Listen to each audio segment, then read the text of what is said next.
isu ke tak terlibat. Penduduk daerah Kota Star akan jalani PKPD secara pentadbiran mulai tengah malam ini.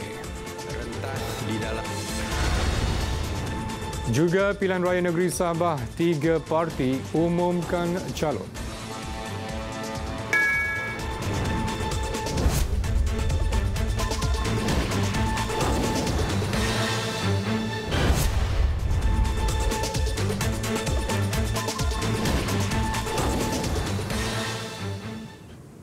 Assalamualaikum warahmatullahi wabarakatuh dan salam sejahtera. Hujan lebat yang berterusan sejak petang tadi mengakibatkan beberapa lokasi di Ibu Negara dinaiki air sehingga 1.5 meter. Antara kawasan yang terbabit ialah di Lebuh Ampang, Kampung Baru dan Jalan Semara.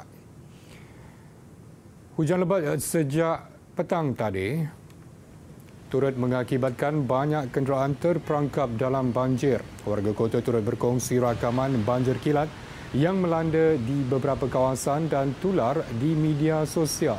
Pusat Gerakan Operasi Jabatan Bomba dan Penyelamat Malaysia Kuala Lumpur dalam satu kenyataan memaklumkan setakat jam 6 petang tadi, pihaknya menerima 3 laporan kes banjir kilat di Ibu Negara, iaitu di Lebuh Ampang, Jalan Raja Alang, Kampung Baru serta sekitar Jalan Semara.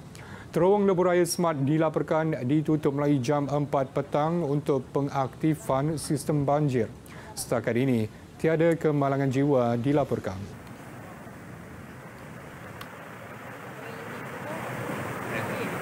Kalau tak ada masa tak payah.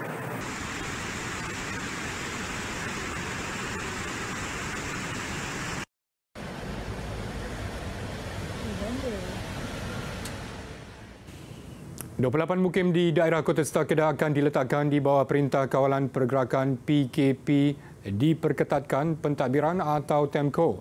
Pelaksanaannya akan bermula jam 12.01 tengah malam ini sehingga 25 September depan. Perkara itu diputuskan pada mesyuarat khas Menteri-Menteri mengenai pelaksanaan PKP siang tadi.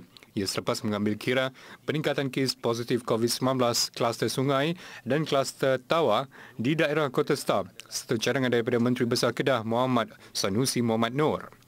Prosedur operasi standard SOP yang akan dikenakan adalah sama seperti SOP TEMCO ke atas kawasan lain sebelum ini. Kemasukan melalui pintu masuk antarabangsa di Bukit Kayu Hitam juga dihentikan sehingga tamat PKPD pentadbiran ini. Individu yang perlu keluar masuk, yang ingin keluar masuk untuk bekerja juga tidak dibenarkan daripada kawasan PKPD ini. Oleh itu saya berharap majikan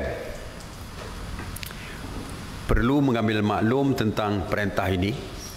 Ini bukan atas kehendak pekerja mereka tetapi atas perintah yang dikeluarkan oleh kerajaan. Turut dikenakan perintah sama penjara Tawau di Sabah. Serentak perkembangan itu, pelaksanaan TEMCO di Aman Jaya, Sungai Petani Kedah yang sepatutnya tamat hari ini turut dilanjutkan sehingga Ahad. Kali ini atas alasan saringan kedua masih belum selesai. Sementara itu, dalam perkembangan lain, kes COVID-19 sebanyak 45 kes baru dilaporkan hari ini dengan kes import cuma 1 kes. Jumlah kes aktif dengan kebolehjangkitan 333 kes. Ketua Pengarah Kesihatan Tan Sri Dr. Nur Hisham Abdullah berkata, daripada 44 kes penularan di dalam negara, 11 adalah di kalangan warga negara dan 33 bukan warga negara. 1 kes dicatat daripada kluster sungai, 2 kes kluster telaga di Kedah, sementara 1 kes saringan bergejala di Klinik Kesihatan Simpang Kuala dengan pesakit telah dimasukkan ke Hospital Sultanah Bahiyah. Manakala di Sabah, 40 kes positif dicatatkan daripada kluster Benteng Lahad Datu LD dengan 33 daripadanya melibatkan bukan warga negara. Satu-satunya perkembangan yang agak melegakan apabila 24 kes dicatatkan pulih.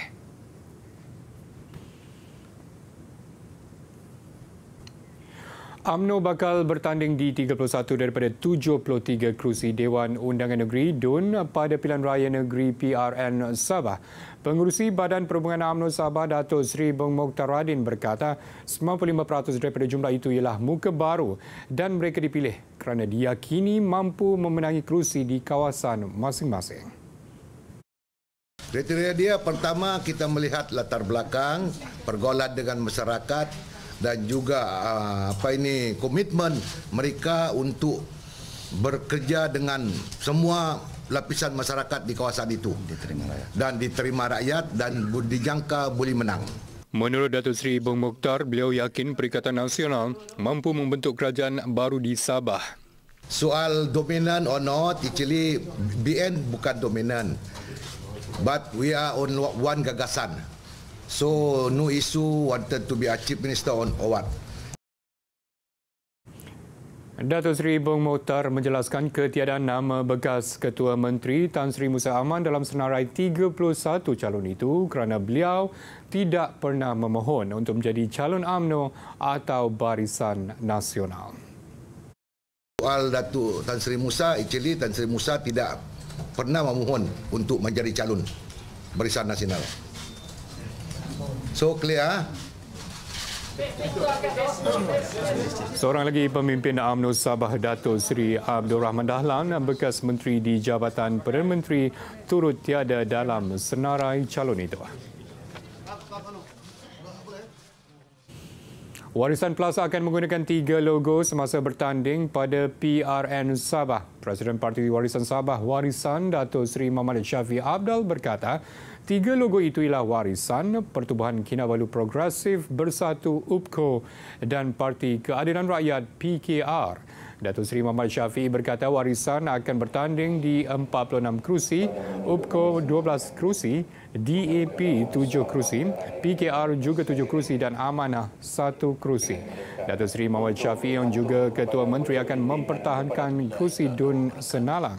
Turut diumumkan akan bertanding bekas Menteri Perdagangan Antarabangsa dan Industri Datuk Darrell Leking dan bekas Menteri Pelancongan Datuk Muhammadin Ketapi.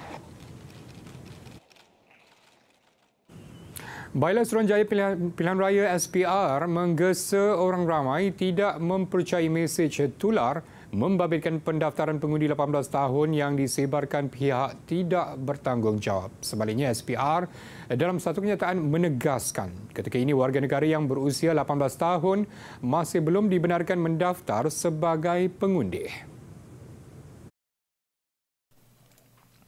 SPR kini dalam persiapan untuk melaksanakan pendaftaran pengundi 18 tahun dan pendaftaran pemilih secara automatik berdasarkan pindaan Perkara 119/4 Perlembagaan Persekutuan yang diluluskan Parlimen. Semua perkara berkaitan dijangka dapat disiapkan dalam tempoh 18 hingga 24 bulan dari tarikh kelulusan pindaan Dewan Negara pada 29 Julai 2019 sebelum dapat dilaksanakan selewat-lewatnya pada Julai 2021. Sehubungan itu, orang ramai diminta tidak terpengaruh dan menyebarkan mesej palsu kerana dikuatiri boleh menimbulkan kekeliruan. Tindakan perundangan boleh diambil terhadap mereka yang berbuat demikian. Mesej tular yang tersebar baru-baru ini mendakwa kononnya kenyataan daripada pengurusi SPR terdapat seramai 4.5 juta rakyat Malaysia yang layak masih belum berdaftar sebagai pemilih, khususnya mereka yang berusia 18 tahun.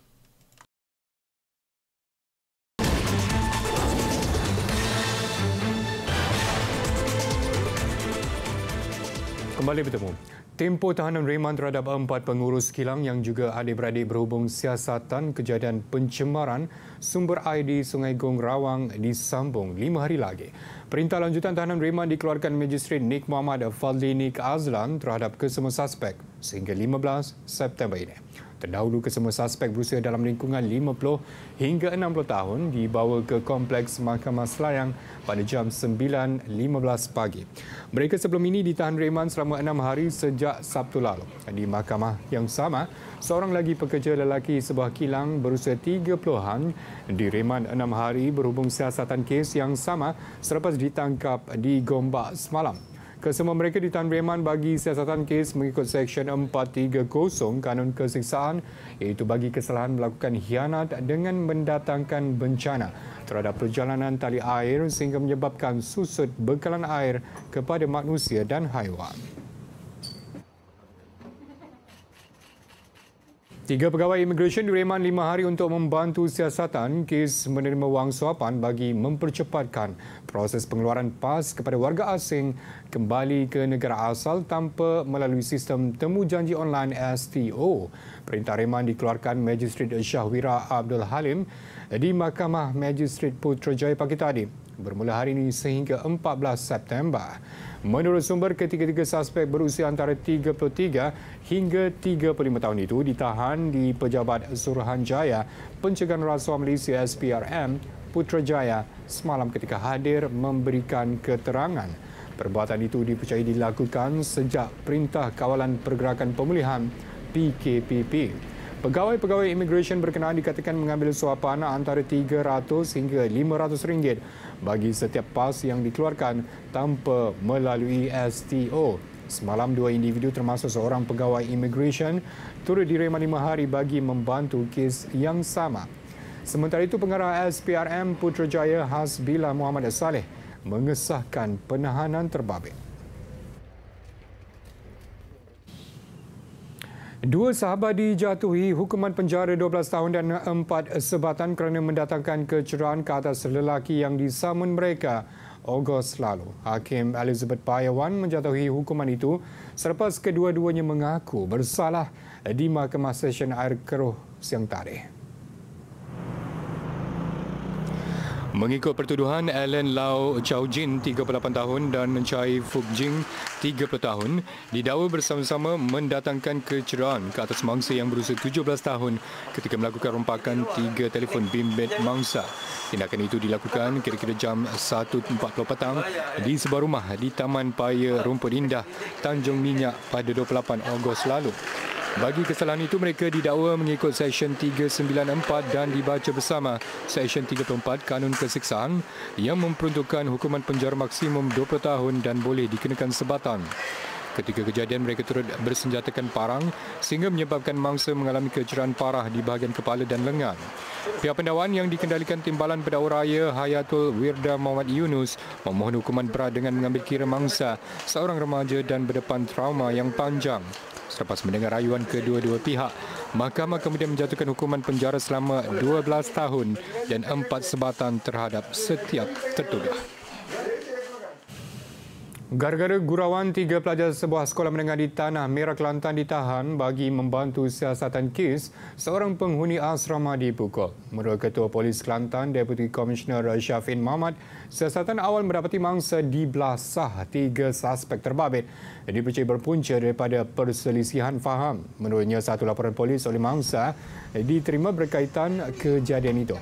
Dia dipukul gara-gara gurauan untuk membelanja ayam goreng. 3 suspek berkenaan berang kerana menganggap mangsa cuba mempermainkan mereka. Kes disiasat di bawah Seksyen 506 dan 323 Kanun Kesiksaan. Video berkenaan tular di media sosial sejak semalam.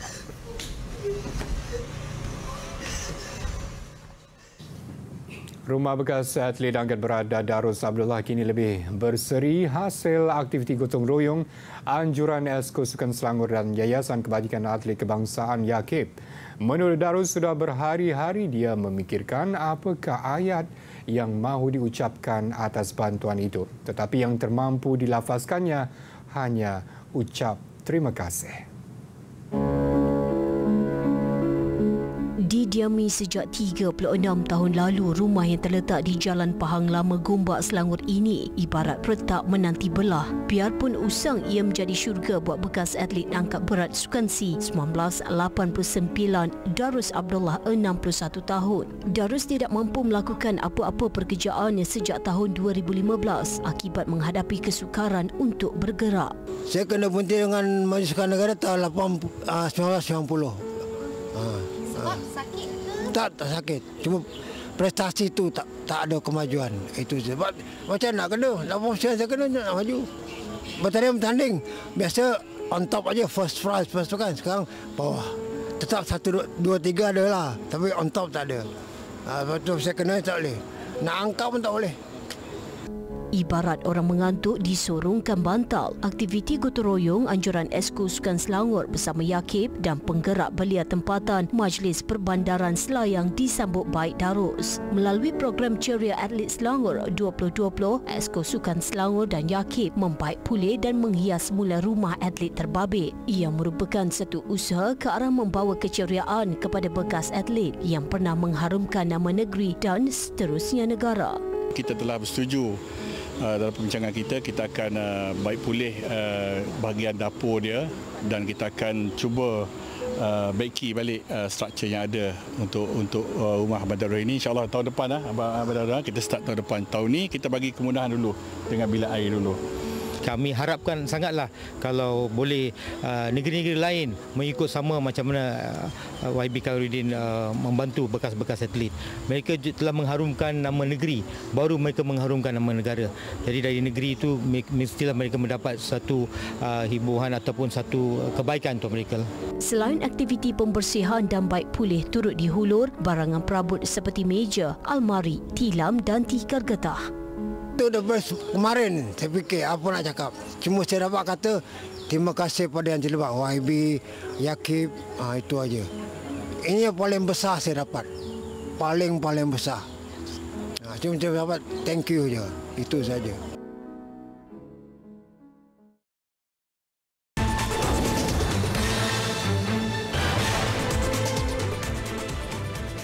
Ketegangan antara Amerika Syarikat dan China semakin tidak menemui jalan keluar terbaru.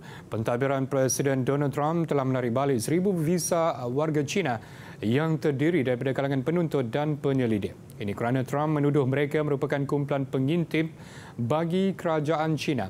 Menurut kenyataan Jabatan Negara Amerika Syarikat, pembatalan visa itu telah bermula sejak 1 Jun lalu. Bagaimanapun, identiti pemilik visa yang ditarik balik itu tidak didedahkan kepada umum selaras dengan Undang-Undang Perlindungan Kepribadian. Sebelum ini juga pentadbiran Trump juga mempertimbangkan untuk menyekat aplikasi popular China TikTok kerana ia berkaitan kebimbangan tahap keselamatan negara serta pengendalian data pengguna aplikasi popular itu. Gubernur Jakarta Anies Baswedan mengarahkan warganya untuk kembali mengamalkan penjarakan sosial berskala besar atau PSBB Jakarta bermula Isnin ini. Beliau menegaskan amalan itu perlu digunakan dalam kehidupan seharian warga Jakarta selepas kes positif COVID-19 menunjukkan angka yang tinggi setiap hari. Dalam pada itu, beliau turut mengarahkan program bekerja di rumah akan dilaksanakan semula juga pada Isnin nanti. Sejak semalam, angka kumulatif jangkitan COVID-19 warga Jakarta sahaja telah mencecah 49,837 orang dengan jumlah kes aktif sebanyak 11,245 orang termasuk yang sedang dirawat dan menjalani isolasi. Di Singapura pula, penguasa pengangkutan darat di Singapura LTA mendedahkan rampasan 6 buah bas yang diubah suai untuk dijadikan pusat hiburan dalam operasi yang dijalankan sejak 2 bulan lalu. Menurut LTA, antara lokasi tumpuan perkhidmatan haram ini adalah di Boat Quay dan Clark Quay. Rampasan dilakukan kerana ia berkaitan dengan keselamatan penumpang dan juga isu penularan wabak COVID-19 selain aduan orang awam kerana pelanggan didapati berhimpit-himpit dan tiada penjarakan sosial dalam kenderaan yang disewa itu.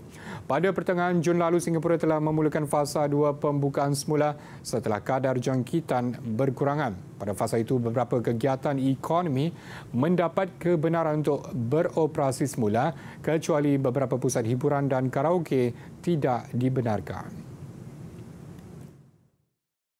Sekian Berita TV9, terus patuhi SOP yang ditetapkan oleh pihak berkuasa bagi memutuskan rantaian COVID-19 dan seperti biasa sebelum berpisah, saksikan kemudahan tanda selut sinar yang disediakan oleh pihak berkuasa Jepun.